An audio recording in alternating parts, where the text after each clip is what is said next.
Hey guys, welcome back to the channel. Thank you for being here. My name is Andrew, coming to you from beautiful Costa Rica.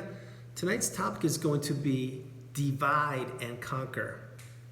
Think about that for a minute. Guys, if you like the content, please subscribe. So divide and conquer, that's a famous war tactic when, let's say, two opposing armies, what they would try and do is get one part of the army and separate another part. Like, let's say there were 100 people in the army, and they would separate like 10 of them, and then they would conquer them, and then the next 10 would conquer them. And the next thing you know, the one side won the war, the battle, whatever it was. In the narcissistic relationship, that's exactly what the narcissist likes to do as well. They use this tactic, divide and conquer, and they do it subtly, insidiously.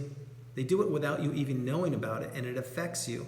It has affected you without you even being aware that someone was capable of using this term called divide and conquer. And I'll give you many examples about it, one of which is in the workplace. I'm sure this has happened to you. If it hasn't, I'm certain it's happened to somebody you know. You're in the workplace, and let's say you've been there, I don't know, 3, 4, 5 years. It doesn't matter. But you've established yourself, and you're a good employee, and you like the company, everything's going well, everything's fine. And then, let's say along comes the narcissist. Maybe they've always been there, maybe they're new, who knows. But the narcissist sees your abilities and they're like, and your likability, and that you're a kind, loving person, and all of your beautiful, good attributes. You're a good employee. You're bringing in money. Let's put it that way. The narcissist sees this, and what do? That's right. They get jealous, envious. They want to steal your thunder. They don't want you in the limelight. They don't want you receiving accolades or a bonus or the corner office. They want that for themselves. Right? Remember, because the narcissist always has to win. And in the workplace, that's called competition, and that's what the narcissist thrives on, in destroying the competition. Not properly, meaning like not by their work performance, but by divide and conquer. This is one example. So like I said, you were doing well in the business, everything's going fine. All of a sudden, the people that you were talking with, your friends or colleagues, maybe they're giving you the cold shoulder all of a sudden, and you're like, what's going on? I've known these guys for X number of years. Like, all of a sudden you're not being invited to the barbecues, the cookouts or whatever, and people, you're hearing rumblings of somebody saying something and all these kind of things, which I'm not going to go down the details because you know how it is. And if you're in a workplace like this, you know what I'm talking about. So the point is, next thing you know, you're not getting the good roles, the good tasks or the opportunities. And you're like, what is this? I'm like a really good employee. Like I was doing great. And all of a sudden I'm getting nothing. What it is the narcissist has subtly and insidiously talked to coworkers, most likely people that you know. What did they do? They said and spread rumors about you. Basically a smear campaign to divide you from the company and from people you trusted and from people you liked. And then they want to conquer you. How do they do that? They do that by just spreading rumors, gossip, lies, telling fibs, things like that. And they do. And the next thing you know, you've lost favor in the eyes of the company.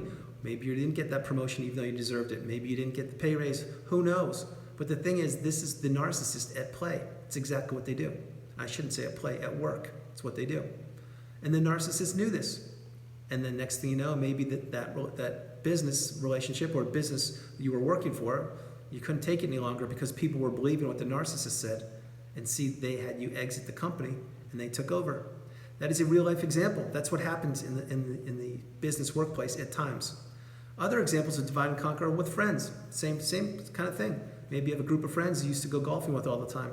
Everything's good. All of a sudden, you're getting the cold shoulder from people. Like, what's going on? Oh, there must be rumbling. Somebody's saying something about you. Could it be a narcissist is spreading lies and rumors about you? Probably is. It's probably somebody that never broke 100 in a golf round, when in fact maybe you're a scratch golfer.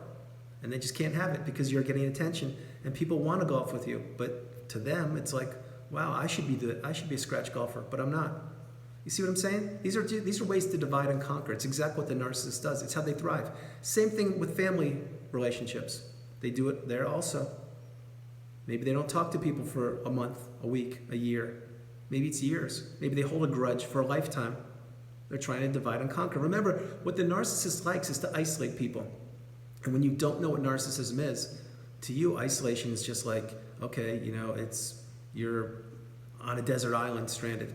And Of course, we don't want that to happen, but that's probably the number one you think of definition or explanation you think about when someone says isolation. You're probably like, yeah, it's some old guy with a beard, and there's a raft made out of bamboo, and he's drinking coconut water, that kind of thing. So that's isolation.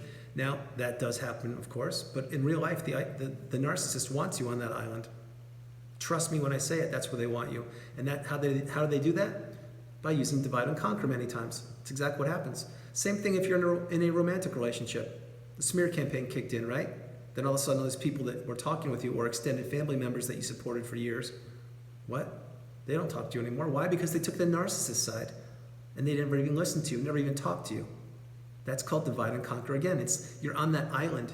You're left isolated, and the narcissist has already done their smear campaign or they've already contacted and told people untruths about you, things that anyone that actually knew who you were, your integrity, your courage, your commitment, your empathy, and your love, your kindness, they wouldn't believe that. But guess what? The narcissist used the divide and conquer technique along with the smear campaign. Next thing you know, you have no friends. The extended family members have disappeared. No one's talking to you. Why? Because the narcissist is at work, manipulating, destroying another relationship. Bear in mind, the narcissist blows up virtually every relationship they're in. It's true. Business, lover, spouse, cousin, aunt, uncle, neighbor, religious, who knows what it is, but they don't care because they can't help themselves, because what they want to do is get supply. And remember, the narcissist likes new shiny things, which in this case are people. So the narcissist can't get enough of this. That's why they're always on their cell phones texting. That's why they're always eyeballing the room when they go to a party, looking all over the room and scouting it out. Who are the new people? I need to talk to them. How can I take advantage of them? How can I get this from them? That's what they do. It's exactly what they do. And they divide and conquer along the way. Remember, if you were in a narcissistic relationship for any period of time, how did it end? Did it end with you guys grabbing that cup of coffee, sitting down and talking like healthy individuals? No way. It ended with a thud, a crash, a bang. It ended in a fashion that you were unaccustomed to because you didn't even know about narcissism, how it existed on this planet, and that in fact you were in a relationship with a narcissist. It's exactly what they do. And they don't look back. Why don't they look back? Unless maybe you get hoovered. But they don't look back because they know exactly what happened. But they don't want to introspect, be accountable, or anything. And that what they really sincerely like to do is divide and conquer and leave you isolated.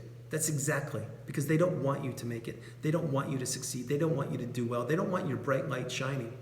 Why? Because they had that energy for a period of time. No longer do they have it, but they don't want anyone else to have it, which is why they don't want you to succeed. It's the same thing in the workplace, same thing with family members, same thing with relationships, romantic relationships, neighbors. Here's another one. You're in the neighborhood and you're just minding your business. And what you do is you keep your property, it looks good. Like you keep the hedges trimmed and the grass is always cut, and it just looks like a nice Pinterest image. Let's say that. And you enjoy it. It's fun for you. Gardening and making your house look presentable is good. It's fun. You don't do it just because the property value in your neighborhood goes up, although that helps. You do it because you like it. And maybe you were taught that way. And it's enjoyable for you. That's why you do it. So you do it. Lo and behold, the neighbor who just moved in sees what you do, and they have to all of a sudden put in bushes that are twice as tall, paint their house every year, get the latest amenities, put up Christmas lights all over their house during Christmas time so they can see it from outer space because you put up a little extra Christmas lights that year. Get my point? That's not somebody saying, hey, let's bring in the Christmas cheer for the neighborhood. That's someone saying, I'm going to outdo you. And I'm going to make you feel less than. So you'll be looking at my Christmas lights when in fact it doesn't really matter. Like, we all have Christmas lights, who cares? But they want to be the centerpiece, the showpiece. That's a narcissist. And yeah, you could say, well, how does that divide and conquer? It kind of does. And the reason it does is because you were just living your life, but now you have to look at this glaring ball of glimmering lights from somebody, and you're like, wow, I can't even really talk to this person because it's pretty obvious to me what they're doing. Of course, maybe not the best example, but you get my point. Divide and conquer is a huge thing, but it started with war. And if you think about it, when you're in the narcissistic relationship, when you get the education, what was that relationship? That's right, it was a war you were involved in, but you never knew until you got the awakening, until you became educated and aware.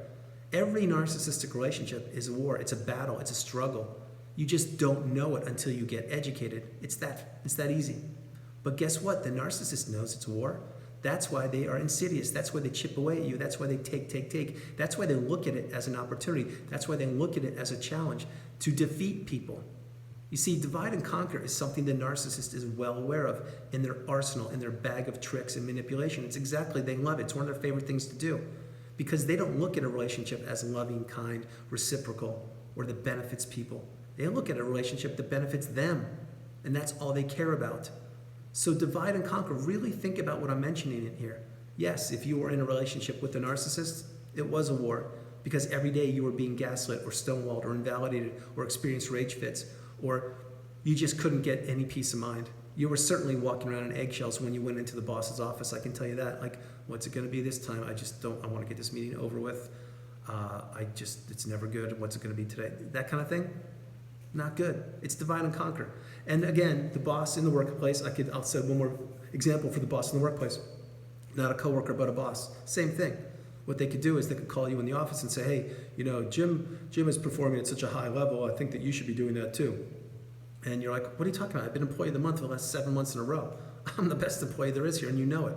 But then they're gaslighting you, telling you that, no, the bar's been raised and you need to work harder, and that Jim is doing such a better job even though he's not employee of the month. But then what happens? The next month, you do it again. You crush it. And he's like, yeah, you did it, but we changed the rules, and not rules, but we changed how you're being, your ROI numbers or whatever it is. And actually, good job, but you're not cutting it this way. I'm not so sure if this role is for you. And you're like, what's going on here? The reason why is because the boss is a narcissist, most likely, in this example. And even though you're doing a good job, they can't have it because maybe you're going to take their seat eventually because you are doing such a good job. You get my point? It works so many different ways with this. So maybe you're going to be demoted, or maybe you're going to be put in a different department, or maybe you'll quit. And you may be thinking, well, Andrew, how would that happen? Because the narcissist, who is the boss, they want to keep you around to make money, right? Yeah, they do, unless it threatens them. And in this case, it threatens their job. Get my point? That's how things work. So guys, I hope you liked the video. I loved doing it from beautiful Costa Rica. This is Andrew. Namaste. Have a great evening. Stay blessed, stay true, stay on the path, continue to become awakened and aware. And understand, if you're looking around and sensing the divide and conquer thing in any aspect, it's not healthy. And there is a target. There certainly is a target. And to be that person is not a good feeling. I can tell you firsthand. So my hope is you didn't experience this. My guess is you may have, and my hope is you never will. Guys, have a great evening. You are loved. I love you so much. You have no idea, and you're not alone. Have a great one. I will talk to you tomorrow. God bless you. Good night.